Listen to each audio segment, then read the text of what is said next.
bato ang pakpak ng munting ibon.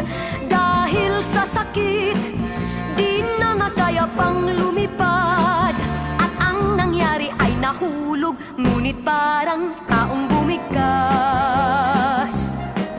Mamang kay Lupit, ang puso mo'y di na nahabag. Pag pumanaw ang buhay ko, may isang pipit na iiyak.